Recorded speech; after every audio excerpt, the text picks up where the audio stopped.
Hello, everyone, and welcome to the Kornelia Stephanie Show. We're here to talk about one of our favorite subjects, and that is money. Bringing money to life and dreams together, and then have them work in unison with my co-host, Joan Sharp. Does the way that you spend and give money represent you, your dreams? Money is meant to be a tool to support your vision and your dreams. Today, we're going to talk about having the way to spend money reflect your vision and dreams. So the question is, does the way you spend and give money represent you? Let me introduce you to my beautiful co-host, Joan Sharp, from River Family Advisors. She's not just an advisor, she is a thought leader in the area of changing your money mindset. Joan encourages us to change the difficult conversations that we have that are all about money to a pleasant conversation about a shared vision, and you will better support your values, your life experiences, your legacy, and wealth. Welcome to the show, Joan. Good afternoon, Cornelia. It's great to be here. This is our last show. We've been doing this now just over a year, and it's been great. It's been a year, and it's been the Changing the Conversation from Money series that we've learned so much about, with which you've been sharing with us here to shift our mindset. And we know those ingrained patterns are hard to shift, but I just want to let the audience know that they can always go to the YouTube channel at Kornelia Stephanie YouTube, and also Epic Living TV, and also on your website where all the past shows are, and re-listen to some of those because they're timeless. Yes, they are. And as we've been going through all of this, a lot has happened in the past year, and a lot of people actually are looking more at values and vision, and what's important in life. And so today we're going to talk about how do they come together. And I don't know about you, but I'm going to focus it starting on charities, because that's one place almost everybody can ground in and understand. And I don't know about you, but I know sometimes I do. And I have friends that give to charity just because a friend is asked or they feel pressure, but it doesn't mean that it's important to them. Right. Well, how do you know? How do you know? How would you ask what if your money is representing what's important to you? How do you know to do that? It is. We've gotten in such ruts. It is stepping back and asking yourself, is this representing? So if I died tomorrow and I'm giving to this organization, people think that I am, I care about this cause, and actually probably is a cause they give to in your honor. Is that what you would want? And so the question, I have several questions, but one of the first ones to start with is, can you ask yourself, what does your money say about you? Look at everywhere you spend money and or tell friends, I can't afford that. And does it represent you? And so, I have an example of a friend who, to help bring this home, and I hadn't talked to her much. Actually, I've talked to her, but I hadn't asked her this specifically. But she was a single mother teaching at a community college, and she was teaching international students because she really felt that they needed a lift up because they had immigrated to the US. They needed to learn English. They needed to learn our history and everything. And she also found that sometimes some of them were homeless when they got here. She would open her home and have them stay with her until they got on their feet. Wow. She would find homes. And then for her classes, because it was a community college, they didn't have a budget. She would get a school bus, literally a school bus, and take them to New York and then take them to DC to teach them about America. And then she felt it was, to learn about their heritage. She set up an international festival where they could share their heritage and also raise money for these trips. Now, I can tell you, when I look at that friend of mine, when she retired, she used the money that she got from sick and sick days and vacation days that she didn't use to start a scholarship, to continue supporting what she had started. So it's just, so here is someone who obviously is very ingrained in making a difference this way. So that question once again was, what do you want your money to say about you? The next questions to ask yourself is, what does wealth mean? And really, wealth can mean many different things to different people. So what does it mean to you? And what do you want it to be as part of your legacy? That definition. What are the 3 things that give you the most fulfillment? Because that's where your dreams and visions and your expectations are being met, right? And if money was no issue, what are the top 5 ways you would spend your money? And be real on who you are and how you would do that. These are excellent questions. I definitely want to take the questions myself and write them down and take them into my daily journal, because I think it's important to take them into a daily practice where you can really let those values speak, because we know that what was true for us maybe a year ago isn't true for us today. So uh, you know it's important to honor where we are today and identify what those things mean to us today, so that we can be true to who we are, right? Yeah. Yeah. It's so true.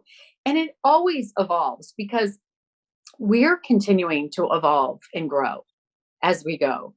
It's interesting. I was talking to a friend and we were both talking about, if we had gotten married right out of college, we would definitely be divorced because of the way we've evolved. Now, maybe the person we married would have evolved in the way we were, but based on who we were hanging with, that would not have worked. So these are questions that change and evolve when you don't have children, when you have children, when you're working and you're not working.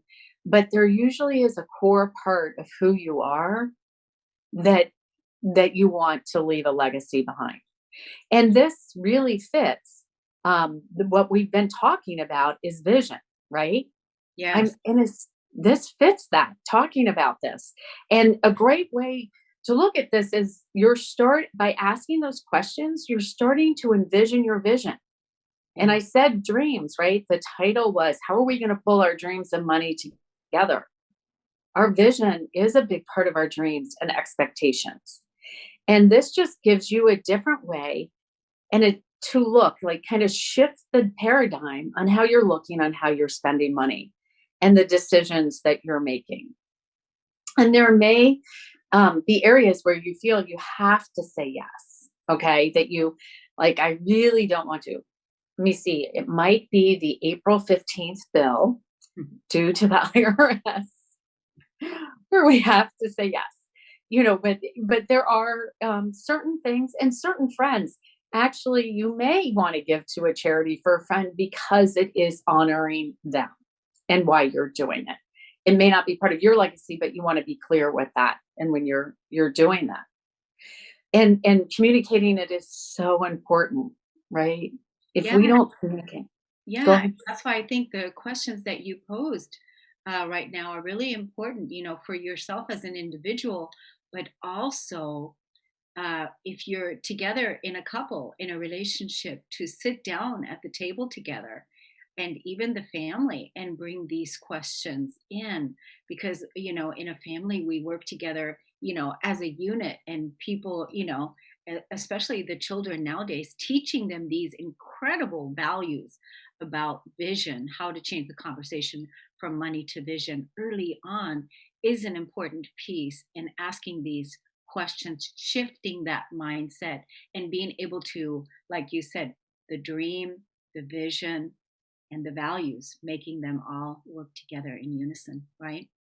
Yes. And it's amazing. When you communicate these and you're authentic about it, and why and what's important to you, on this, how other people will respond. And then also that people get where you're coming from and talk to you more. Um, an example, I've given a talk using these questions, and we actually it's fun. Um, Everyone comes to that talk with money to donate to a charity, and everyone has a charity in mind, and everyone says why that charity is important. And then as a group, we decide on two, maybe three charities out of the group that all the money will be split among. And in that, after one of those, someone let me know that they had gotten a call that evening from a cancer center at a university. And the person said, would you like to give to this? And because of going through this exercise of asking those questions and being really grounded, what's important to them, there was a specific cancer center at that university that this person gave to, not the broader one that the caller was talking about, but actually talk to the person about why, and ask them, why was this important, and listen to them and said, it's really a great program. And I really cannot remember if it was lung cancer or whatever, that this person was very specific on, and said, I think what you're doing is great, but this is where I give, and I give to this part because of, and I think the work you're doing is great. So both people felt really good. And actually, when they were hanging up, the person who called to solicit said, thank you for sharing. You are doing a great job. It was just by being honest and not ever, putting someone down. I had someone call me once and ask if I would donate to a cause. And it happens to be, and I will say it was breast cancer. And the person knew I had had it. And he was doing it for a particular thing. And I said, I think what you're doing is great. And I thank you and I appreciate it. But I have chosen this different organization for breast cancer, and as where I focus my time and energy, because I want it eradicated. And that is where I focus my dollars on doing it. But I thank you for doing your part in that, so that nobody felt bad in it. And I stress what was really important to me. So not only did I have a vision of what I want to do and where I want to be on this and what is reflecting me, but I also communicated it in a way of hearing what was important to the other person, so that they didn't feel like I didn't appreciate them and was just saying no. Right. And you basically were able to share what was important to you because you identified it and you knew what it was by asking the questions Yeah. and matching that up, and then you were able to communicate that. And I bet you through that example, that person who you declined and said no to, when they thanked you because they learned something in that, more than just um, you know, the the thing that you said no to, but they also learned how to communicate the vision of what was important to you. Yeah. And what's going on. Yeah, it is. And it all ties. And I'm going to say, I'm going to read back these three questions again, because I think they're Okay. so important and Yeah. easy to do. Mhm. And the first one is, how, what do you want your money to say about you? Mhm. The second one is, What does wealth mean? The third one is, what are three things that give you the most fulfillment? And the last one is, if money was no issue, what are the top 5 ways you would spend your money? Yeah. Now, I'm going to walk into, I have a method that I've come to called Surrey with C for communication. And this communication piece is, how does the person you're talking to receive information? Mhm. Because if you really want to get your point across, it's not how you receive information, it's how the person you're talking to So important. receive information. Yeah, yeah, it is. Mhm. And then envision. So by answering those questions, you're starting to envision what is important. Where do you want your legacy to be? And what do you want it to look like? Right? And how do you want people to remember you every day? And then our resources. What is the value that you're going to put towards that? And that is not just dollars, that's time. And we know money, we need to use money for things and where we are, and then implementing and doing it. And sometimes this can take a while. I can tell you my friend who I mentioned in the beginning, every student she made, every decision she made whenever she was involved with nonprofits or doing something with communities or talking, it was about how can she lift someone up. And that's who she is. She was always about lifting others up around her. And people loved being around her. Still love being around her. There's 2 states fighting for her to live in. I'm just saying, people in 2 different states, right, who want her to live there Yeah. because of her energy and positivity in lifting people up. That is a legacy that will be, that isn't something you tell, it's how you show up every day. Yes, I love that. Makes me want to, look her up, get to know her, because it's like, being around people like that, like, it's contagious, right? Yeah. The energies is infectious. So how do people work with you, Joan, on the Siri method? How can people work with you on this method? Well, if you go to my website, www.river, R-I-V-E-R, family advisors, ADVISORS.com, there is a tab at the top that says change your conversation, because this is really working through a mindset and a conversation change that I'm asking, and around your resources. And I do personal advising, which includes a full looking at your resources, helping you implement everything. Or there's just and I also just have coaching that we meet every other month, and you ask questions, and it does involve how are you moving forward, what's going on in your life, because this just doesn't change overnight. As you may know, Cornelia, every time if someone will start with money, I'm like, no, it's not. And so there's 2 options right now for a way to work with me. And it is so fun. This is about you. This isn't about me. And really digging a deeper riverbed for a legacy every day that people will remember. Yes, it's such a beautiful shift. It's such a beautiful paradigm shift, creating a legacy that changes the conversation from money to vision.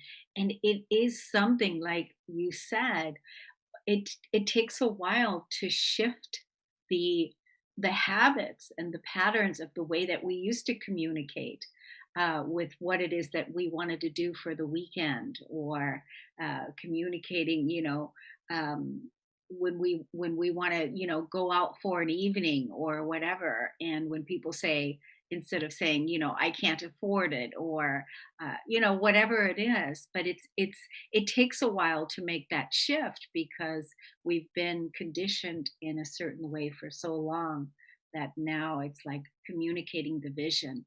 instead of uh, talking about money.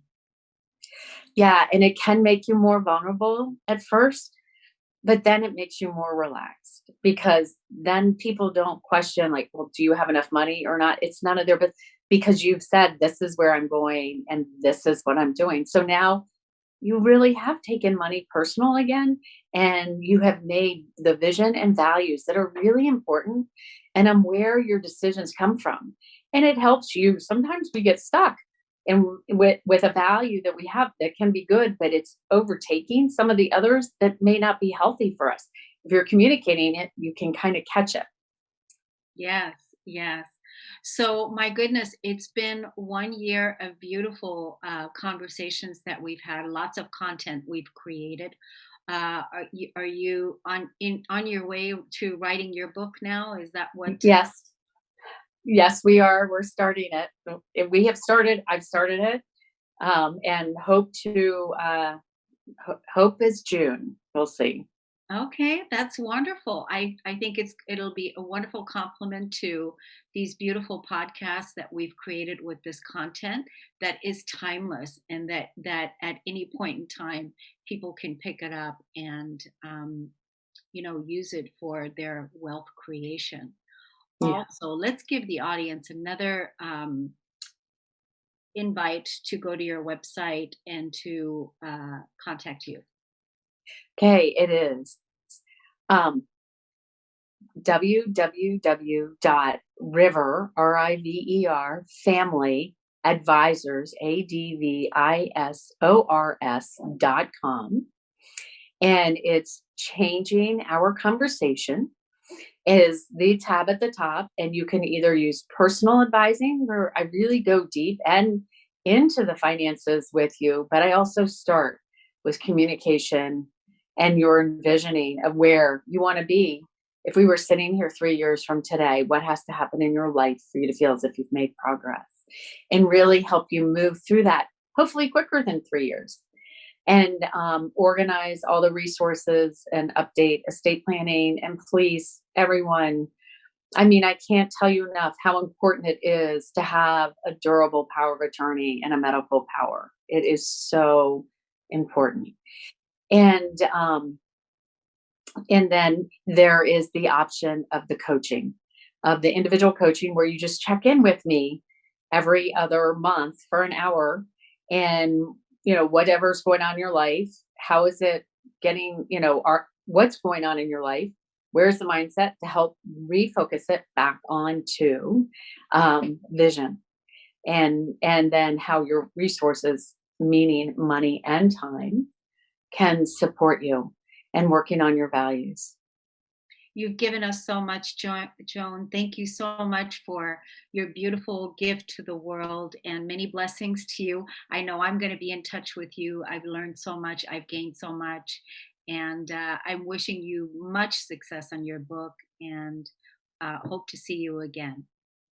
Great. Thank you, Cornelia. This has been such a pleasure, and everyone for listening on changing the conversation from money to vision to make a healthier us. Yes, yes. Thank you so much. And those questions that Joan posed today, make sure that you take those questions into your daily practice and be sure to, get those answers because they're all coming from within. Yeah. All right, everyone. Thanks for listening. Thanks, Joan. We'll see you again next time. Take care. Right. Bye bye.